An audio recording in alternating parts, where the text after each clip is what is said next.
ఇంకో రహస్యం చెబుతా, గ్రామదేవత అన్నాను కాబట్టి. అయోధ్య సమస్య ఇప్పటికైనా ఎలా తెగిందో తెలుసా మీకు? 80 ఏళ్లకు పైగా పోరాటం జరిగిందండి, తెగల. ఈ మధ్యన ఈ విషయం వచ్చినప్పుడు ఆ ఆధ్యాత్మిక గురువు శ్రీ శ్రీ శ్రీ రవిశంకర్ ఒక వ్యాసం రాశారు పత్రికలో. ఆయన చెప్పింది, అయోధ్యకి కులదేవత ఉంది, ఆవిడ పేరు దేవకాశి. అయోధ్యకి గ్రామదేవత. ఆ దేవకాశి ఆలయం మూలబడిపోయింది, చుట్టూ చెత్త కుప్పలున్నాయి. ఎందుకు ఈ సమస్య ఇంత తెగడం లేదు, ఎవరూ ఒప్పుకోవడం లేదు? ఇలా ఏళ్ల తరబడి సాగి చివరికి దేశంలో పెద్ద సంక్షోభానికి దారితీసేలా ఉంది ఇది.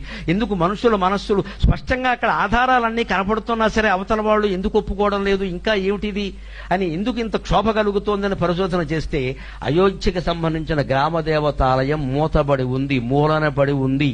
దాన్ని రవిశంకర్జీ గ్రహించుకుని తన శిష్యులకి ఆదేశాలు ఇచ్చి దాన్ని వెంటనే అక్కడ చెత్త కుప్పలు తీయించి ఆ ఆలయాన్ని పునర్నిర్మాణం చేసి అక్కడ ఒక యజ్ఞం చేశారు. ఆ తర్వాత 15-20 ఏళ్లకి ఈ కేసులో అంతిమమైన తీర్పు వచ్చిందమ్మా, ఖచ్చితంగా.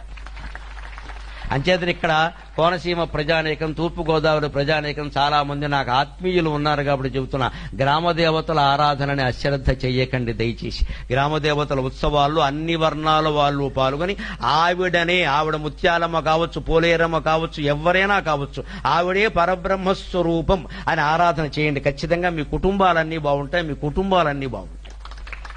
గ్రామదేవత ఆరాధన అశ్రద్ధ. ఎందుకంటే అసలు దేవతలకి, బ్రహ్మకి, విష్ణువుకి, శివుడికి నువ్వు నేనేమి మేనత్త కొడుకు కాదు ఇక్కడ.